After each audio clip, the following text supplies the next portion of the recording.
Dalam sidang paripurna DPRD Sumsel Senin 9 November 2015, dalam pandangan fraksi DPRD Sumsel mengenai pembahasan APBD Sumsel tahun 2016, sejumlah anggota DPRD Sumsel mempertanyakan seringnya SKPD Sumsel tidak hadir dalam rapat penyusunan APBD Sumsel 2016 dan membuat laporan anggaran mengalami penundaan.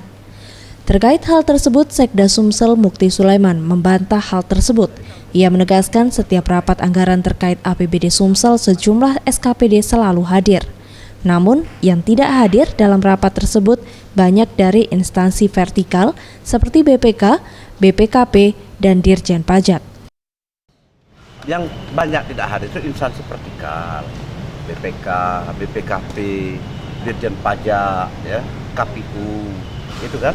Tapi kalau SKPD yang berkaitan langsung dengan materi raperda APBD ini hampir datang semua. Ia menambahkan meskipun kepala SKPD tidak hadir dalam hal tersebut dikarenakan dinas luar dan telah melapor kepadanya dan selalu diwakilkan kehadirannya di setiap rapat di DPRD Sumsel. Farel Dwi Satria, Sriwijaya TV.